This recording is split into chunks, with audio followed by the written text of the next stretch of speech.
What is up, grinders? Welcome to an MMA Crunch Time Before Lock, UFC 301, Pantoja, Erceg. We're back out of the Apex, back out of the United States, in fact. Squirrel was 13 fights.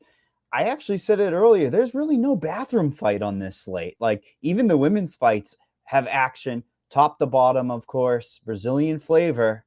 What are you looking at? What are you thinking this week? Because it's a very fun DFS card, a very fun betting card all around. It's going to be exciting.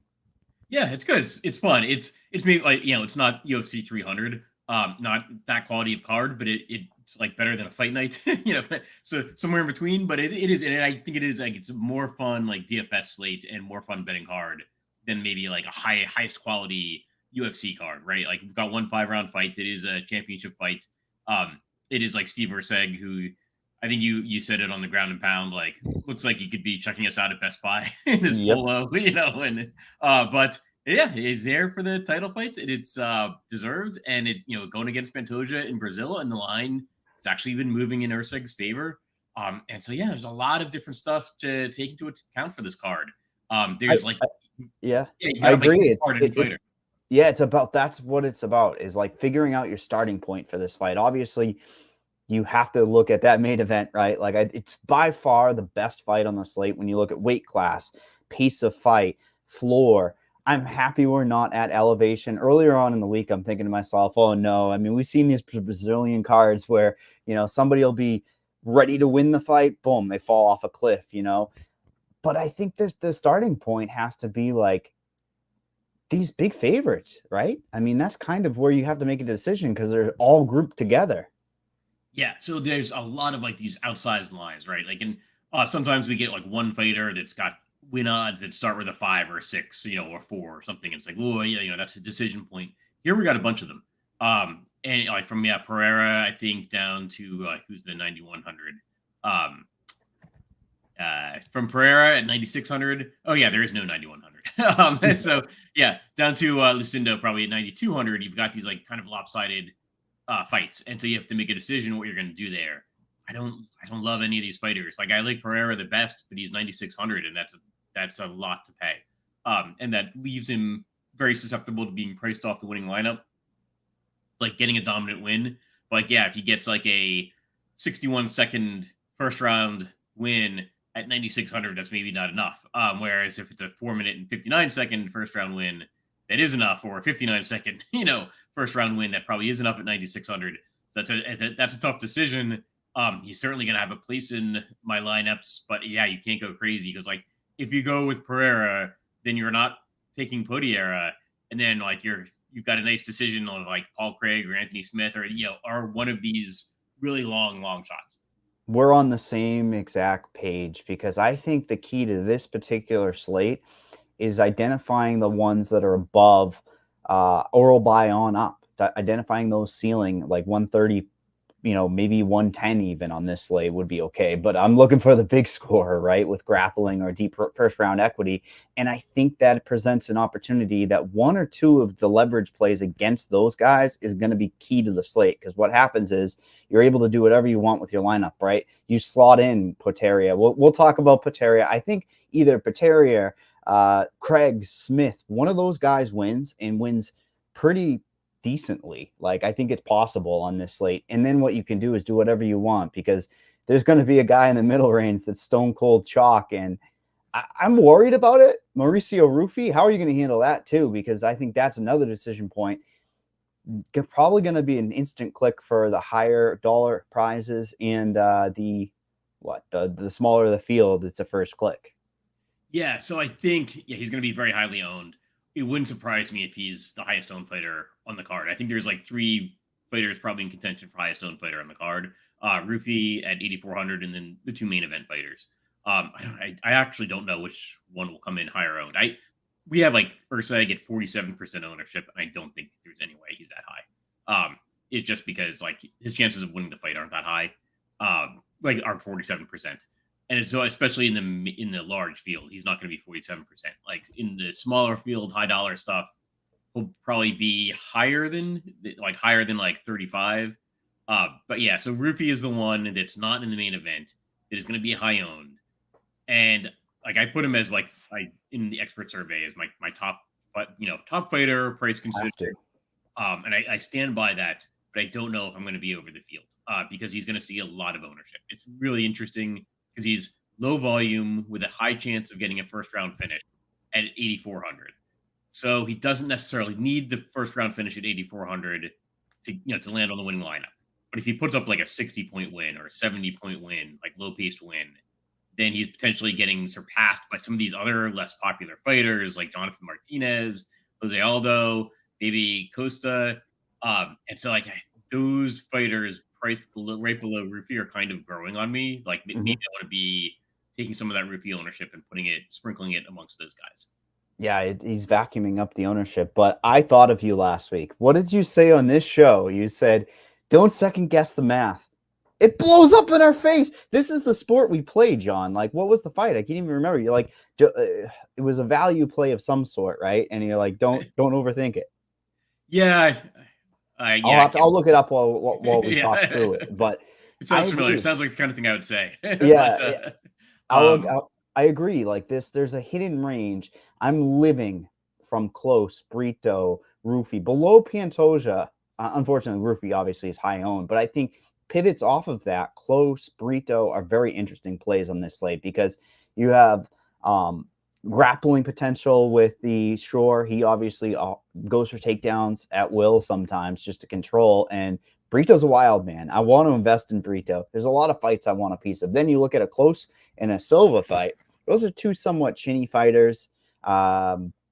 Silva, of course, is multiple. So we'll say Joaquim Silva, Neto BJJ.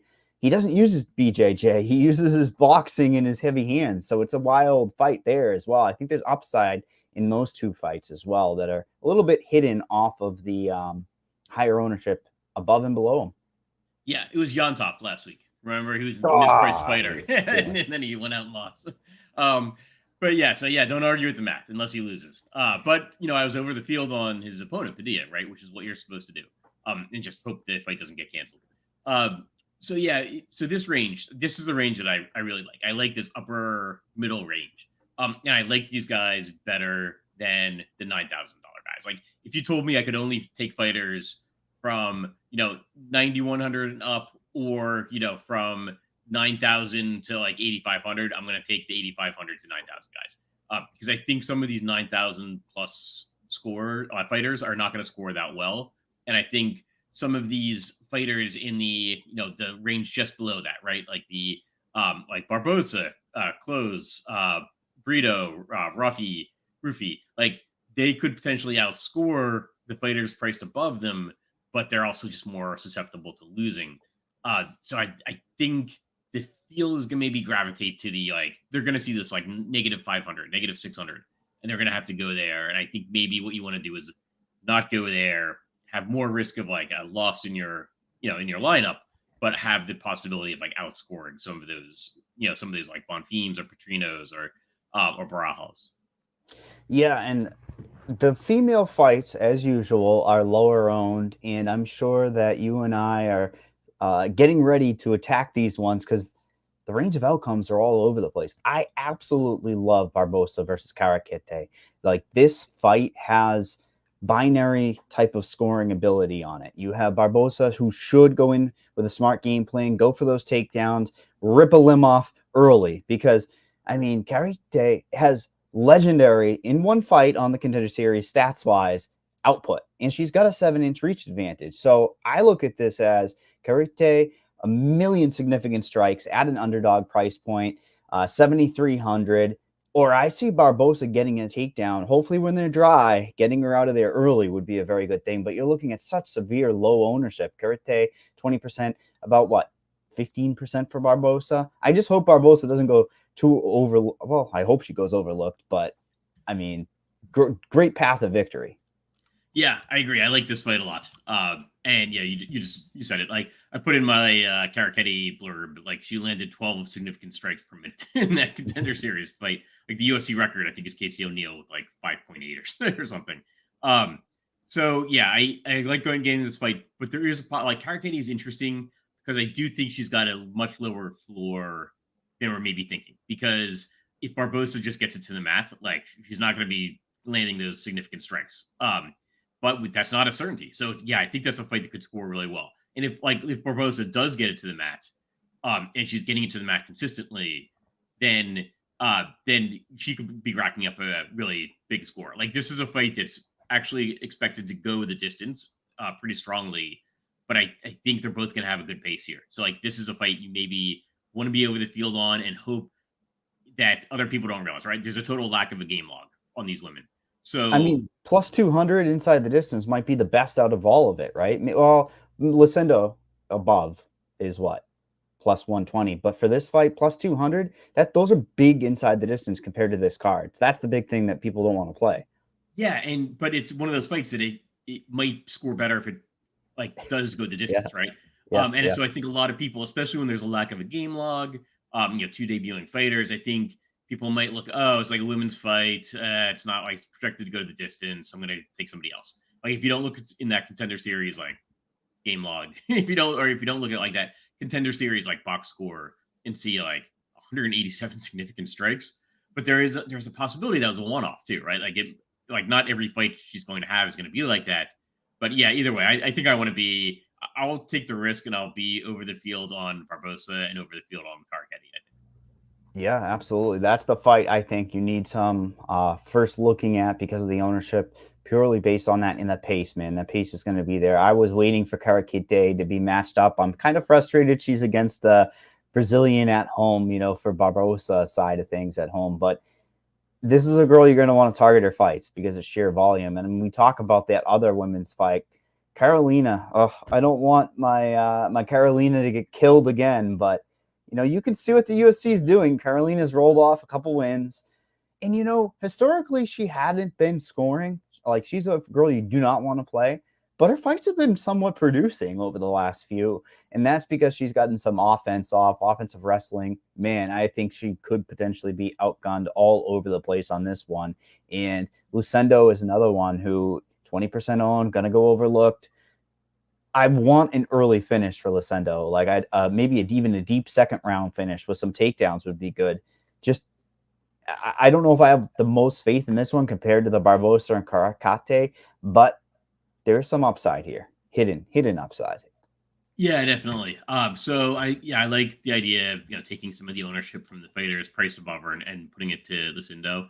And then Kalkevich, if she's the lowest priced underdog that wins, that'll be a big point for this card. And she might be a fighter that you end up having to have even if she doesn't put up like a crazy score. So yeah, I think the female fights are maybe going to be under-owned here. I like Barbosa probably a little bit more than Lucindo, just because of the price difference. But yeah, Lucindo's got a better inside the distance mark, better first round finish odds, better win odds. So yeah, it's a difficult decision point, but I do think I just in general want to be over the field on the women's fights. Like these aren't like necessarily like you said, like they're not the bathroom fights. They're not like the go grab a snack fights. These ones should have action. They should score well for DFS. And so if people have that, bias, like, I don't see any game log here. The female fighters is probably not going to be a knockout. I'm going to skip over these fighters and go to somebody else. That might be a mistake. Yeah, that's the big thing. That's how I'm handling it. I'm showing my cards. I have no problem. I love the women's fights. Go overweight to those. And then, like I said, I guess we have to start talking about these high-priced fighters due to the fact that they're just such big favorites, and they all somewhat have some, minus 150s inside the distance. So they're expected to finish. It's just diagnosing which one has the best path. I mean, arguably, Barajo has the best path, and secretly he probably won't score well because he just doesn't do the pitter patter. We talk about it all the time. Like, I want to play Kyle Barajo, but I'm terrified that he just doesn't go for it. Yeah, exactly. I think I probably like Barajo potentially the least. Like they're all about the same. They all have about a 25% chance of winning in the first round, about an 80% chance to win. I think the Barajo fight, I guess they like both Barajo and Craig have said they want to get a knockout, but I think they're going to end up grappling. And so, yeah, I think that could potentially suppress Barajo's points, but then it's definitely like it's in that range where we just can't know, right? Like it's which one of these guys is going to score best it could potentially be very random. Could be, if one of them gets a win at the end of the second round versus the beginning of the second round kind of thing. I think Barajo's probably the one least likely to put up points like per minute, if that makes sense. I think I probably like Petrino the best in terms of like putting up points per minute. Bonfim's probably in the middle, but like Bonfim's facing like Vince Pichel, who like suppresses like scoring. Like his opponents just haven't scored well, like when they win. Same thing though with Paul Craig. Like Paul Craig's opponents do not score well when they win. Petrino is like got a little bit of a better matchup, I think, against Anthony Smith. I could see like some more swinging in that fight. But I also probably like Anthony Smith the best to win the fight. That's terrifying. Yeah, so it's tough. But I think the most likely outcome is all three of these guys are going to win, and I think Petrino's probably the best scoring out of the three of them. But like I don't have a lot of conviction behind. If you want to group this guy in, we would agree 100%. We both tagged him. Oral buy, man. McBectic is the best point per dollar scorer on this slate, bar none. If blindly, no salary, anything, he will be, because of the path of victory of just holding. And rinse and repeat is here too. I think Brenner's going to fight for his life and get up. So there's multiple upside takedown, and it's suppressed ownership off of the Pereiras, Barajos, Petrinos. Yeah. So I love this fight. And Elvis Brenner like never has a bad fight. I mean, and he's I think he's 3-0 now in the UFC. And all of them have been great fights. And like all of them are fights where like you think he's dead at some point. Potentially literally. Like there was one fight, he's the guy that had like the blood streak in his hair. He like dyed his hair blonde. And like but by the end it was like pink. That was a great fight. Yeah, he's 3-0. He's got like a ton of energy, which is potentially very high scoring for Orolabi, because he's one of those guys that can get multiple takedowns. So if Brenner can get to his feet and Orolabi gets another takedown, this could be a really high scoring. But I also think there's a possibility that it's one of these like fight of the night contenders, just an absolute war, goes to the judges' scorecards, and they're in Brazil, and Brenner's Brazilian. And so like, what if we go over the field on Orolabi, and it's the exact fight we want. Orolabi is getting all the takedowns. All right, this is great. This is scoring fantastic for DFS. He's getting the control time. And then, at the end of the fight, the judges are like, well, we think Brenner did more damage. So I think this is a fight that I want to be over the field on. I think hopefully it's a war. And Orolabi has, though, like if he's getting those takedowns, and if Brenner's getting back up, and if like Orolabi is adding the strikes, he could put up like a slate breaking score. But like Brenner could do the same too. And Brenner needs to do less than 7,200 to put up a slate breaking score. So I think it's a fight I definitely want to be over the field on. Again, like taking some of the ownership from the 9,000 plus fighters. It's a fun slate because when you get a grappler at a lower price, it's almost like, thank God we don't have dynamic pricing, John, because he would be like 10K if every single slate. So that's where the edge is sometimes long-term on like an Orolabi type of commodity. Yeah, but I don't think they can't do that pricing like that, because like there's not enough history, right? There's not enough game log. Like we just have the one fight to go off of where I think he got like 7 takedowns against Medic. But I think if that is like Orolabi's consistent style of fighting, then it's gold, right? And this is maybe the fight we want to pounce on, where it hasn't been like demonstrated as a history yet. This is the one where we want to be over the field on. Yeah, and I will definitely bring us to a hidden gem after this ad read, and we are right around the corner. There's a ton of sports, ton of playoff sports. There's never been a better time to sign up for Roto Grinders Premium with NBA, PGA, NHL, MMA, and MLB. And we've got an option for whatever you are looking for. Get yourself a 6-month combo subscription at an exclusive price of $469.99. That's a savings of $250 instead of buying all 6 of those individually. You can also get your first month of RG Premium for $40 off for a limited time. Those that want to test run this before can dip their toes in the water with a 3-day pass, $19.99. Check out the links in the description for that sign up. And it really is the best time of year. I mean, we even have Kentucky Derby too. You know, it's a really fun weekend for sports. But John, first fight of the night. Let's just get this is going to set the tone for the night, figuratively and for fantasy wise, because you got the weight class. These guys could come out hot. You've got a Brazilian in Costa, 8,200, near same ownership, low ownership compared to all of the other fighters on this slate. I think this is sneaky fun because if you have Scramble Fest, if you have a high-paced striking affair, 8,200 and 8K, they can actually get there in a decision, and they absolutely can get there in a first-round finish. Yeah, it's a kind of a dangerous fight, right? Because like it could be high scoring, but also right if it goes back and forth because it's evenly lined. Somebody takes round 1, somebody else takes round 2. Suddenly you're looking at a dud. I like this one a lot more. The more fights that get dropped off the card. When we lost like the Gomes and Gene Silva fight. This one, yeah, it could end up being a fight that you need to get because there's not a ton in the mid range of the salary. And I'm guessing you're going to need one of these like total mid range fighters, like Costa, Borjas, Jonathan Martinez, and Jose Aldo. I think they're all going to be somewhat low owned, particularly Martinez and Aldo. But like you could, like I don't know, like would it be shocking if Jose Aldo just goes out there and gets a first round win in Brazil? And he's at single digit ownership, and we're like, oh yeah, of course, like he's the guy that you needed in the mid range. There's a good chance you're going to need one of these fighters. I don't have a good lean on like which one it's going to be.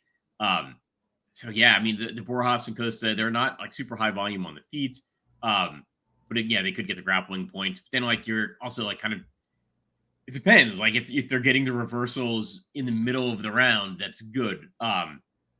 If it's like one guy gets round 1 and the other gets round 2, then it's not so good.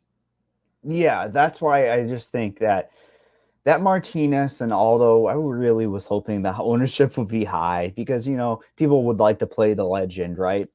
But the problem is it's just the pace isn't going to be there compared to all the other fights on this slate. It could just be a kickboxing affair. And let's be honest, every time Aldo touches Martinez, that place is going berserk. Like there's going to be 1 or 2 bullshit decisions on this card. I can guarantee it. Like that's a minus 500 lock, John. What do you think? I mean, I know you don't put it into your analysis, but that's the variance that we're playing with. I put it in the analysis. I think it's something you have to consider, right? I think it's going to be less of an impact. I was, went over this with Blender, I guess yesterday on the Roto Grinders today. I think it's going to be maybe less of an impact on this card just because I think you might see fewer fights go to decision. And the Brazilians, by and large, are the favorites. So if there's like a home cooking, I think the fighter most likely to get it is Elvis Brenner. Just because like that's a fight that I could see going to decision, being like kind of one of these wars, and they're like kind of using a justification of he did more damage kind of thing. Where like the DFS points for oral buy are racking up, like the judges are looking at something else. I think like who else is like maybe going to get some home cooking? Pantoja.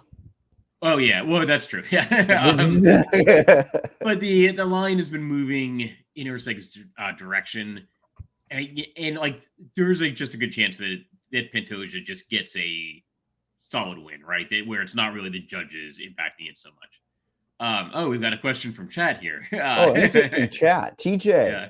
Aldo, Martinez, Costa, Borjas. You just said it, John. Go ahead, repeat it. Let's hear it again. So Aldo and Martinez are most likely going to have a low scoring fight. But I think everybody realizes that. And so I think Aldo's going to have the lowest ownership, and like all of those guys are maybe about the same. Like Aldo's like a Brazilian legend. The fight is in Brazil. So I don't know. Like Aldo's maybe the riskiest, but he's going to be by far the lowest owned, I think. So I would go with Aldo actually. And TJ, he could single. That's who I got. Single entry, low dollar. I don't care if I lose it. This one we're shooting for it all. Yeah. Well, the upside's there. He's friggin' knocked everybody out before, like coming up as a Hall of Famer. And the problem is the slow pace. He could score 40 points in a decision, John. Yeah. Yeah, exactly. Like what if he has like a win where everybody's going, bananas and the whole place is erupting and it's second to last fight of the night. And yeah, it scores like 55 points in a win. Or Yep. like we don't get points for like crowd cheering. It's like the Hangover after the what was it, the BMF title, remember? The crowd was just dead, like they had nothing. But I wish that Gene Silva stayed on. Like Gene Silva fight versus Gomes was going to present a very interesting. I mean, their line value was headed towards Gomes, and then he just is dead on the scale, John. That was frustrating because now that pulls away from the ownership and it makes people go towards Ruffy. So I mean, I've got a question about that fight though. Like that line's not as wide as I would think. Like I would think that Jamie Malarkey would be a huge underdog in this one. But that makes me like Malarkey a little bit more. It's leverage. It means direct leverage, but it's even like compounded direct leverage with path of victory. Yeah. I don't know. It's Ruffy's like first fight, and like everybody's gonna be going there, and it's true. Like he has I think the second best in inside the distance or second best like first round finish odds on the card. Like if he doesn't get that first round finish, like there's not much equity there in the second and third round. So like what if Malarkey gets the win? And like I don't know, it bothers me that the line's not wider. Like Malarkey has like decent odds of winning this fight. They're not great for his price tag, but it's still better than 1 in 3. Earlier on in the week, Ruffy's inside the distance. On that offshore book that opens all of it, it was more favored inside the distance than his money line. Like it was minus 175 inside the distance and like minus 150 money line. And everyone's like, what's going on? Yeah. That's the win condition, and it's there for sure. And again, we talked about the home cooking, but we also haven't talked about the Bonfim in more detail. I like that call by you because Vince from Hal Pichel, sneaky one of the better scoring guys, like point per dollar in history, because he always goes for takedowns. He's got control. He's got a little bit of output. He's got to have the durability here, because I just think that he has the ability to stall out that scoring, like you said, for Bonfim. That's what's terrifying. But if he's pushing that pace and he's right there for the taking, whether it be a guillotine or something early, I think Bonfim has upside. It's just, can Pichel stall it out? Yeah, it's a tough one. I think the most likely outcome from the fight is like a dominant but low scoring Bonfim win. And he's expensive. So at 9,300, like, yeah, if he like almost kills Pichel in the first round and then just gets it done in the first minute of the second round, that's bad. That's bad for us. So but I'll definitely be over the field. I'm assuming, let me pull up the ownership. I'm assuming Pichel is going to be one of the lowest owned fighters on the card. I mean, I couldn't put money on him to save my life, but yeah. I would, for fantasy, I could. Does that make any damn sense? Yeah, like you never know what's going to happen, right? And this card does have like some a handful of fights that are like a young, clearly favored fighter against like a Vitor. Vitor is the number one guy that I'm pointing at. Like, this dude has not been tested. Like, look at who he's faced. Tricali out of the UFC, Prachnio hanging on by I don't know how he's still in there, but Bukakis here, who went out of the UFC, came back because he got a win on the regional, and then Pedro retired. He hasn't faced anybody, and the pace there isn't going to be good. Yeah, Petrino. And then you look at Anthony Smith.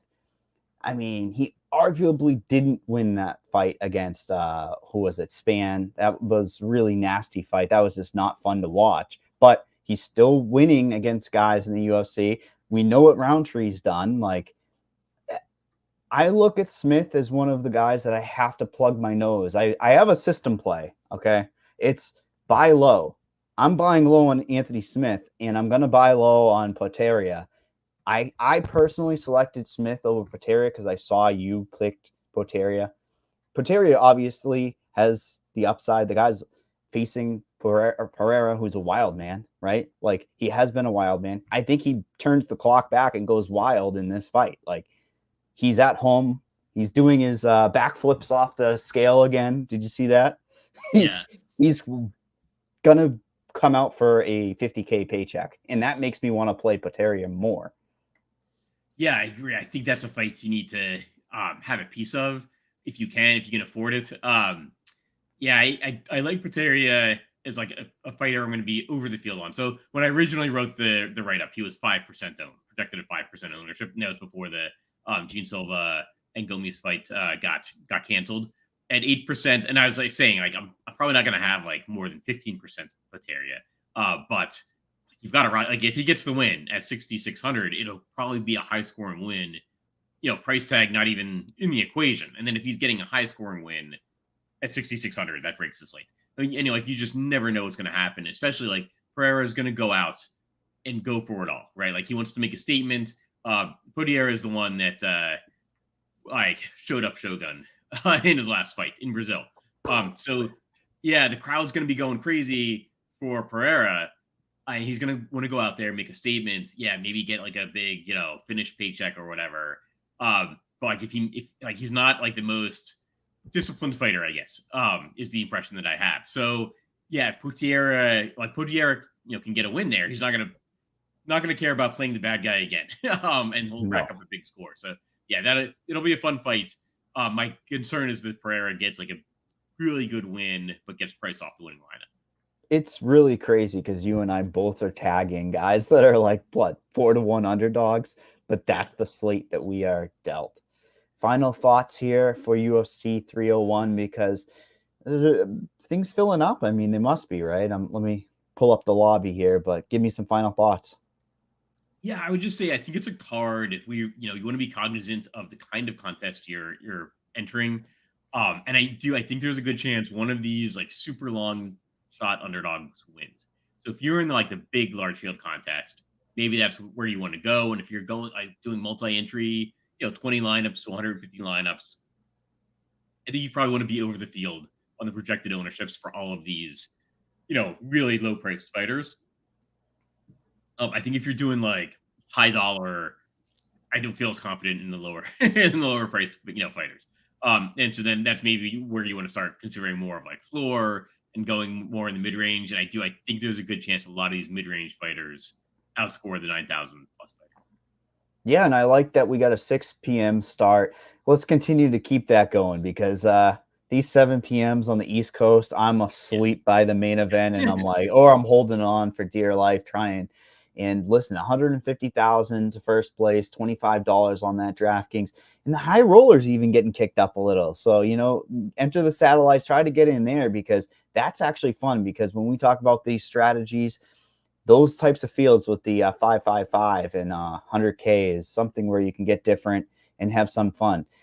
Next week is what is it? UFC St. Louis. Finally, we're in St. Louis. I'm happy to see Mr. Buckley got his co-main event spot. Tough fight there. 13 fights. Derek Lewis fight's always going to be fun, but oh boy, top to bottom a little bit more. All these fights, we have a great pay-per-view. We have some fun fights, and then it just falls off a cliff, John. Rinse, repeat. We're back at it, though, next week. Thank you, TJ, for producing this. For John, myself, we will see you guys next week.